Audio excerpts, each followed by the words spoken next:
오톱시 오브 제인도와 함께 제가 진짜 무서운 영화다라고 뽑을 수 있는 영화 라스트 시프트입니다. 이건 역시 오컬트물에 가까운데 제인도와 마찬가지로 심리적인 공포가 상당합니다. 자, 이제 라스트 시프트 영화 소개 시작합니다. 영화가 시작되고 경찰차 한 대가 보입니다. 그 안에는 경찰 제복을 입은 여성이 엄마와 통화를 하고 있네요. 교대 근무를 나가야 한다는 여성을 엄마가 이야기 더 하자고 붙잡고 있는데요. 여성은 그 말을 끊어버리며 차에서 내립니다. 뭔가 갈등이 있는 듯한 모습입니다. 경찰서에 들어가서 누구 있냐고 사람을 찾는 여성은 엄청나게 화를 내고 있는 한 남자를 만나는데요. 진짜 화가 많이 난 듯 벽에다가 화풀이를 하고 있죠. 경찰이라고 신분을 밝혔는데도 화를 내며 뒤돌아보라는 남자의 말에 여자는 뒤돌아서 그냥 나가려고 합니다. 남자는 뒤돌라 그랬지 언제 나가라고 했냐고. 가까이 오지 말랬죠. 언제 그냥 가라 그랬어. 나가라고는 안 했다며 또 화를 내는데요. 남자가 여성 앞에 오더니 자기 소개를 합니다. 자신은 코엔 경사라고. 여자도 자신을 로렌 경관이라 소개를 하네요. 로렌은 자신이 왜 이곳에 왔는지 모르겠다고 합니다. 이 경찰서는 오늘을 마지막으로 철거되는 곳이고 이미 폐쇄되어 있는 곳이라 자신이 오기에는 의미가 없다고 느낀 건데요. 문제는 코엔 경사도 자신이 왜 여기 있는지 모르겠다고 합니다. 교대 근무라 로렌에게 주의사항을 알려주는 코엔 경사. 모든 응급전화는 새로 만들어진 경찰서로 갈 거고 누군가 들어오면 그냥 쫓아내면 된다고 합니다.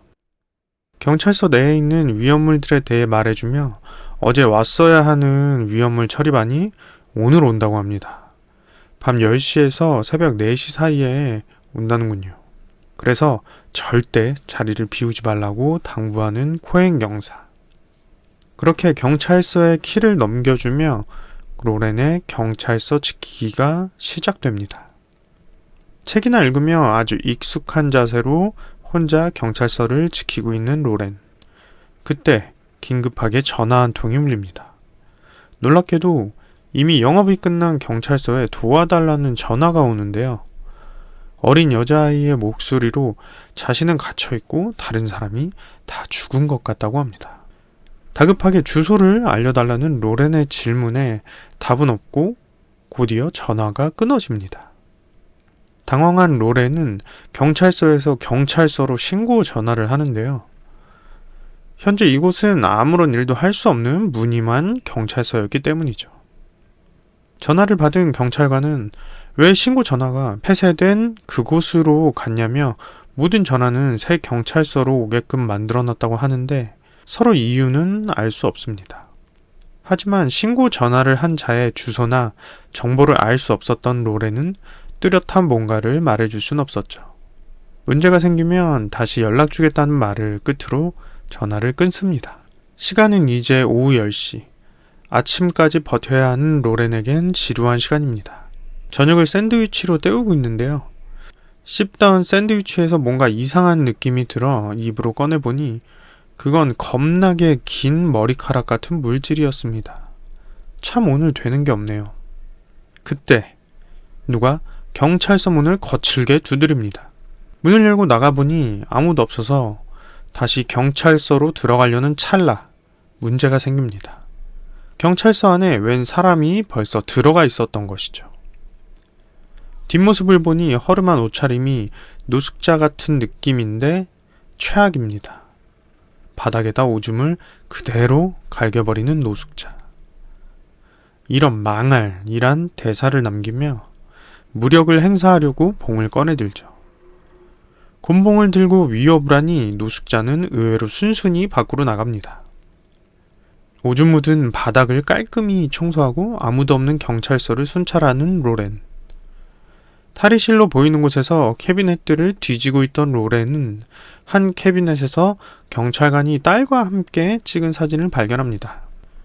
그리고 자연스럽게 손버릇이 이끄는 대로 주머니에 챙기려고 하다 여기 경찰서지 라는 생각과 함께 다시 캐비넷에 넣고 몸을 돌리는 순간 들어올 땐 닫혀 있었던 캐비넷의 문들이 모두 열려 있는 걸 목격합니다. 당황함에 어쩔 줄 모르는 로렌. 문도 안 닫고 그대로 그곳을 빠져나갑니다. 그리고 다시 울리는 전화벨 소리. 아까 그 여자아이의 전화였는데요. 이번엔 자신의 이름을 말해줍니다. 모니카. 농장에 끌려왔고 돼지 소리를 들었다. 주소는 알지 못해서 알려줄 수가 없다는 말을 끝으로 전화가 또 끊깁니다. 급하게 다시 경찰서에 신고 전화를 하는 경찰서에 있는 로렌. 돼지 소리를 들었다라는 말을 전달하며 돼지 농장을 살펴보겠다고 하는 경찰관.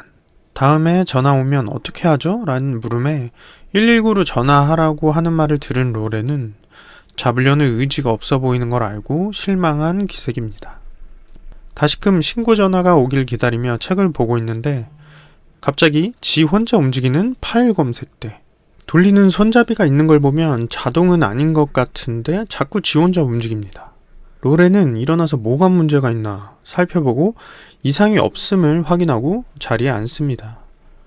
그때 자신에게 관심을 주지 않는 로렌을 향한 분노심인지 파일 검색대가 이번엔 큰 소리를 내며 거칠게 움직입니다. 깜짝 놀라는 로렌. 다시 한번 손잡이에 손을 올리려는 찰나 무엇인가가 부서지는 소리가 들립니다. 그쪽으로 조심스럽게 향해 보니 캐비넷들이 쓰러져 있습니다. 뭔가 심상치 않은 일이 벌어짐을 직감하고 무전기에 어떤 상황이 벌어졌다고 하는 찰나 경찰서의 전등이 모조리 꺼져버립니다. 정전이 되어버린 경찰서. 불 꺼진 경찰서는 순식간에 공포의 공간으로 변합니다. 긴장된 마음으로 소리나는 곳으로 이동하는데 아까 봤던 노숙자입니다. 노숙자가 경찰서의 재산을 마구 부시고 있습니다. 우리의 세금입니다. 이번엔 로렌도 진짜 화가 났습니다. 봉을 마음껏 휘두르며 노숙자를 제압하는 로렌. 이제까지의 모든 화풀이를 노숙자에게 하고 있습니다. 노숙자를 톡방에 가둬놓으려 들어간 순간 문이 저절로 세게 닫히며 로렌도 같이 수감이 됩니다. 거기다 불까지 꺼지는데요. 당황한 로렌을 향해 이때다 하고 달려드는 노숙자. 생각보다 아직 덜 당황한 로렌은 노숙자에게 전기 충격을 가합니다. 복수심에 불타는 눈빛으로 지져버리는 로렌. 노숙자가 제거된 걸 확인한 후 창문을 향해 날 가둔 사람이 있으면 경고로 끝낼 테니 문을 열라는 로렌. 그 순간 창문엔 얼굴에 헝겊을 뒤집어 쓴 채 별 모양으로 피칠을 한 사람이 갑자기 나타납니다. 치아는 누렇고 혀는 너무나 긴 그것은 혀를 있는 대로 내뺀 모습을 하고 있는데요. 갑자기 등장한 그것에 놀란 로렌은 손전등을 그만 떨어뜨리고 맙니다. 이제 칠흑 같은 어둠에 갇힌 두 사람. 그때 손전등이 켜지며 로렌을 비춥니다. 노숙자가 먼저 손전등을 집은 모양인데요.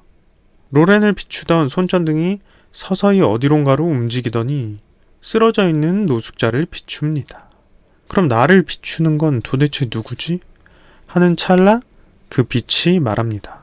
살아서 나가고 싶죠? 해치지 않을게요. 이때다 싶어 손전등을 내놓으라는 로렌. 그 순간 정전이 끝나며 빛이 들어오는데 로렌 뒤에는 아까 얼굴에 두건을 덮어 쓴 채 별 모양으로 피범벅이 된 무엇인가가 두 명이나 서 있다 순식간에 사라집니다. 로렌은 이를 보지 못하고 곧장 밖으로 나가 수감실의 문을 잠급니다. 안도의 한숨을 쉬는 로렌. 참다 못한 로렌이 코엔 경사에게 전화를 겁니다. 하지만 여자의 자존심이 있지. 이제까지의 일을 말하려다 근무하게 돼서 기쁘다는 말과 함께 전화를 끊습니다. 그리고는 의자에 기대어 눈을 감다 무심코 천장을 보는데 MOS라는 글자가 쓰여 있는 걸 발견합니다. 다시 제대로 확인해 보니 그건 SO라는 단어였고 그건 암퇴지라는 글자였습니다. 도대체 누가 경찰서 천장에 저런 글씨를 쓸 수 있을까요? 불안히 엄습해온 로렌은 경찰서의 보안을 철저히 합니다. 모든 문이 잠겼는지 확인하죠. 그러다 밖에서 담배를 피고 있는 한 여성을 만납니다. 그 여자와 이런저런 이야기를 하던 중 이상한 이야기를 듣습니다. 맨슨 가족 중 3명을 이 경찰서 유치장에 데려왔다는 이야기죠. 그들의 리더는 페이몬이라 불리며 소녀들을 납치해 죽였다고 합니다. 경찰들이 범죄 현장에서 그 가족들을 사살했으며 로렌은 그 장소에 자신의 아버지가 있었다고 언급합니다. 하지만 로렌은 그곳에서 페이몬 일행이 모두 죽었다고 알고 있었지만 그들이 살아서 이송됐다고 합니다. 이송된 그들은 목을 매 스스로 목숨을 끊었지만 그들의 시신이 없었다는 알 수 없는 이야기를 합니다. 괜시리 불안해지는 로렌. 이번엔 경찰서 안에서 아무도 없는 텅 빈 방에 홀로 켜져 있는 TV를 봅니다. 켜질 리 없는 TV에서 나올 리 없는 누군가가 나옵니다. 방금 이야기에 나왔던 페이몬 패거리들. 페이몬과 여자 둘이 번갈아 나오면서 납치된 소녀들을 향해 했던 짓들을 자랑스레 떠벌립니다. 그러더니 당신을 위해 돌아오겠다는 페이몬의 말과 함께 페이몬은 사라지지만 이번엔 아무도 없는 방에서 의자들이 로렌을 공격합니다. TV에 나왔던 영상은 온데간데 없고 지지직거리는 화면만이 남아 있습니다. 영문을 모르겠지만 전화벨이 울려 재빠르게 받으러 간 로렌. 모니카의 전화였습니다. 이번엔 모니카와 오래 통화를 하는데요. 모니카가 17살이란 사실을 알아냅니다. 911에 신고하라 하니 제다이얼밖에 되지 않는다는 모니카. 로렌은 존 마이클 페이몬을 아냐고 물어봅니다. 이 소녀가 페이몬의 인질일 가능성을 두고 말이죠. 잘은 모르지만 이름은 들은 것 같다고 말하는 모니카. 전화를 끊고 로렌은 곧장 경찰서에 연락을 합니다. 이름은 모니카 영, 17살. 다른 여자들도 있지만 모두 죽은 것 같다고 알게 된 모든 정보를 알려줍니다. 그러자 경찰서는 어떤 전화번호를 알려주며 앞으로 일이 생기면 그 번호를 참고하라 하고 전화를 끊습니다. 그리고는 또다시 들려오는 소리. 방들을 하나씩 체크하는데 그 중에 한 방은 의자들을 모아놓은 방인 듯 어지럽게 널려져 있는 방이었습니다.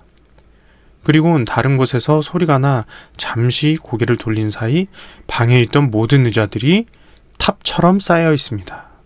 경악하는 로렌. 믿을 수 없는 일들이 계속되자 이번엔 동료 경찰들이 몰카를 하고 있다고 믿습니다. 그때 현관문에서 누군가가 도착하고 그는 한 남자 경찰관이었습니다. 이 남성이 몰카를 찍고 있다고 의심하지만 헛다리 짚은 로렌은 남자 경찰에게 사과를 합니다. 이 남자 경찰은 자신이 라이언 프라이스 경관이고 로렌이 잘 있나 보러 왔다고 합니다. 로렌은 못 믿었지만 경찰서 안으로 들이기로 하는데요. 남자 경찰관에게 누가 보내서 왔냐고 묻는데 누가 보낸 건 아니고 그냥 로렌을 보러 오고 싶었다고 합니다.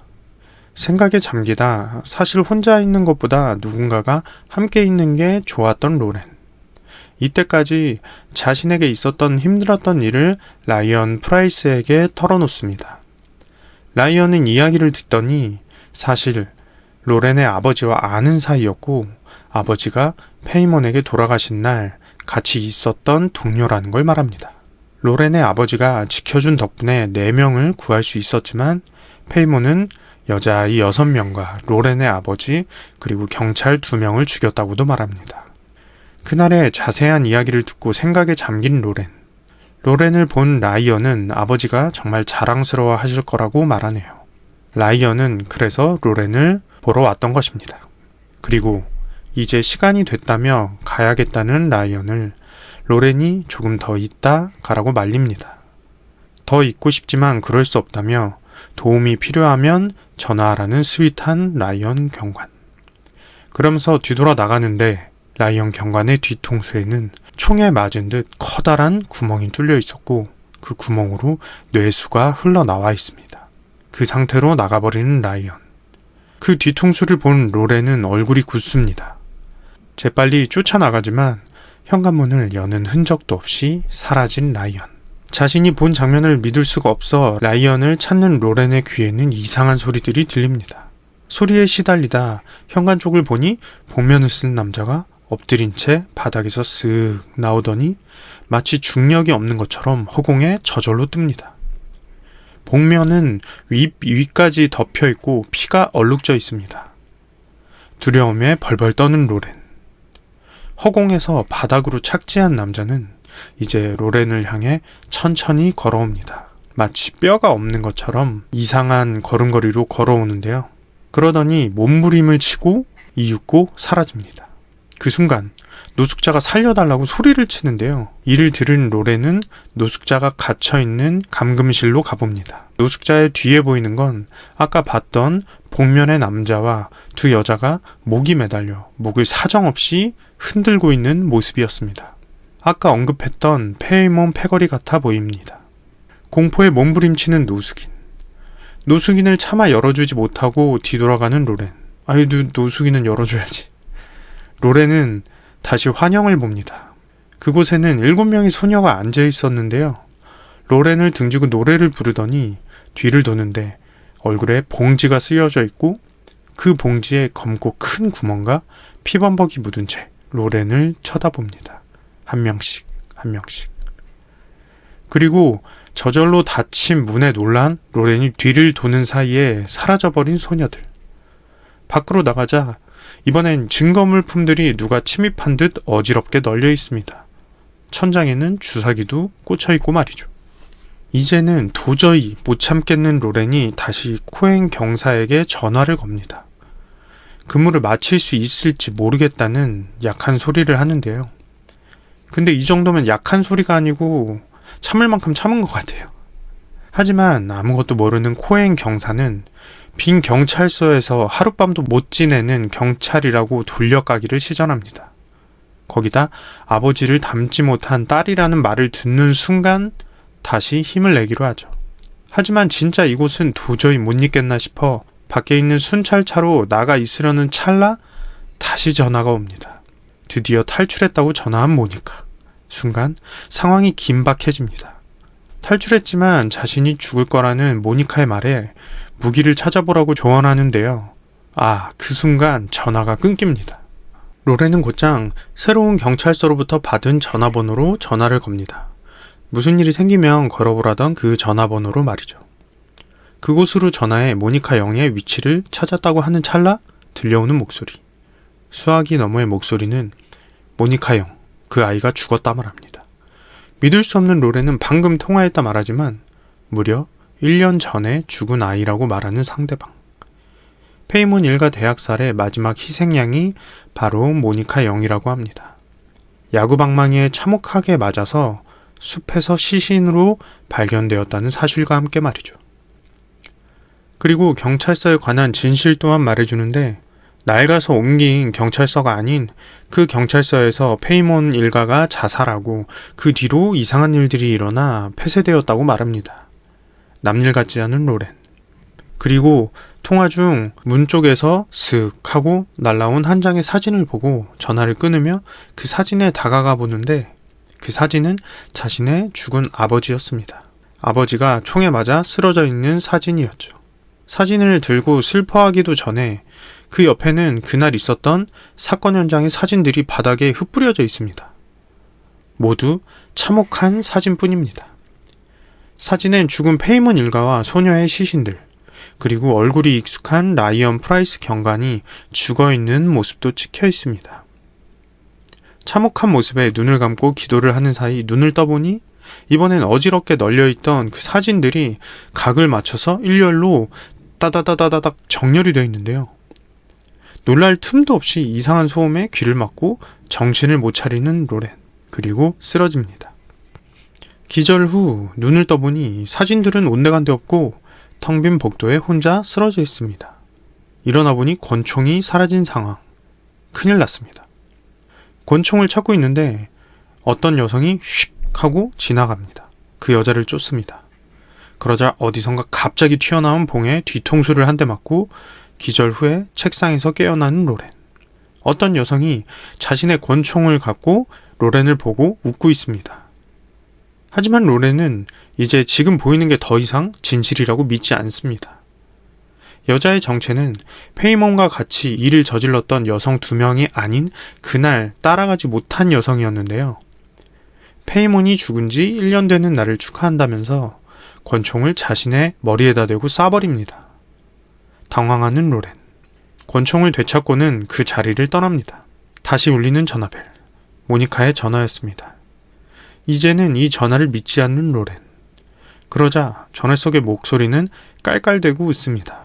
그러다 책상이 쿵쿵대는 소리에 아래를 내려다보는 순간 얼굴이 둔기에 맞은 듯 형체를 알아보기 힘들게 붓고 찢어지고 상처난 소녀가 속옷을 입고 로렌을 쳐다보고 있습니다.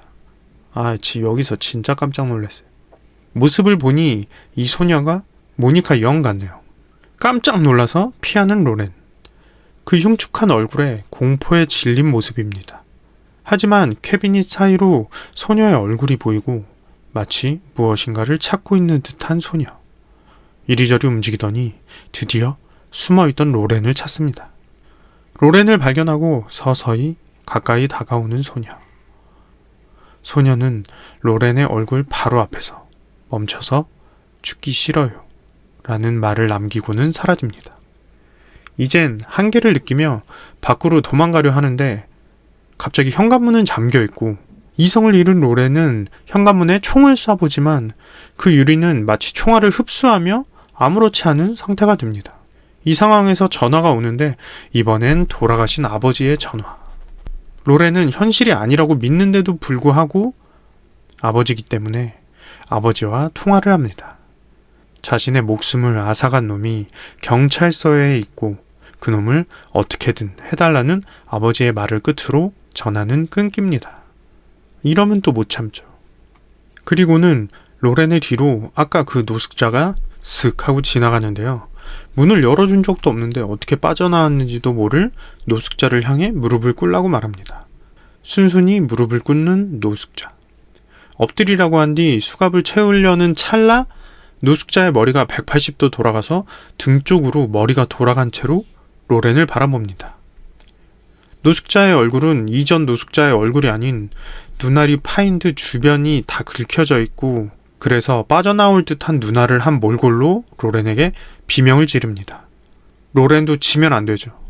너무 놀라서 같이 비명을 지르다 갑자기 정전이 되고 후레쉬를 켠 채 노숙자를 찾는 로렌. 노숙자가 감금돼 있던 방을 찾아가니 문에 있던 창문에는 피가 범벅인데요. 급하게 열쇠로 문을 따고 들어가 보니 이미 노숙자는 목을 매 숨져 있었습니다. 벽에는 피로 써져 있는 지옥의 왕이라는 문구와 함께 말이죠. 다급히 무전기로 도움을 요청하지만 무전기에는 알 수 없는 액체가 흘러나오고 드디어 페이몬 일가는 로렌이 앞에 모습을 내보입니다. 사람이 아닌 지옥에서 살아난 듯한 악마의 형상으로 말이죠. 페이몬의 얼굴은 별 모양으로 상처가 나 있고 눈은 짐승의 눈을 하고 입은 양옆으로 찢어져 이미 악마의 모습이었습니다. 밖으로 도망치니 라이언 프라이스가 자신의 입 안에 총을 쏘는 신용을 하더니 정말 총이 쏜 것처럼 되어버리고 다시 한번 사망합니다. 도망가다 문에 붙어있는 아버지와 함께한 사진을 본 로렌은 아버지의 무전을 받습니다. 그들이 몰려온다. 막아야 한다. 무슨 수를 써서라도. 이건 또 못 참죠. 그 말을 듣고 현관문으로 달려가니 머리에 헝겊을 두른 자들이 막 몰려오고 있습니다. 로렌은 몸을 피하며 그들에게 총을 쏘는데요. 혼자지만 침착하게 그들의 공격에 대응을 합니다. 은폐언폐를 하며 침착하게 적들을 하나하나 제거해 나가는 로렌. 머리에 헝겊을 쓴 마지막 적을 향해 총을 쏘는 로렌에게 갑자기 옆에서 코엔 형사가 나타납니다. 하지만 놀랍게도 그는 로렌을 향해 총을 쏩니다. 도대체 왜 나를? 이라는 눈빛으로 코엔 형사를 바라보는 로렌. 그리고 자신이 쏜 마지막 적을 향해 고개를 돌리는데요. 그는 적이 아닌 경찰서에 방문하기로 했던 위험물 처리반인 조였습니다. 실제로는 조가 살려달라고 도와달라고 애원하지만 로렌의 눈에는 그저 헝겊을 쓴 적으로 보였던 거고 무기를 버리라고 하는 말에 카메라는 조를 비추지만 그는 무기 따윈 없었습니다. 그리고 로렌은 조에게 총을 발사하죠. 현실은 조뿐만이 아니었습니다. 조를 포함한 총 3명의 위험물 처리반을 사살한 로렌.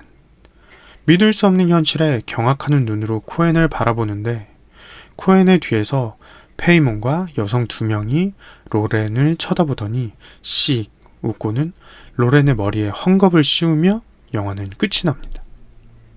어떻게 재밌게 보셨나요? 이 영화는 제가 오톱시 오브 제인도와 함께 정말 좋아하는 영화입니다. 나레이션으로 풀어드렸지만 영화의 분위기로 인해 저예산 영화임에도 숨겨진 공포물로 유명하죠. 공포영화를 즐겨보는 저도 이 영화는 꽤나 무섭게 봤던 기억이 납니다. 이거 불 끄고 혼자서 보면 정말 진짜 무서울 거예요. 초반에는 조금 지루할 수도 있으나 중반의 미스터리와 후반의 막 공포의 휘몰아침이 아주 마음에 든 영화였어요.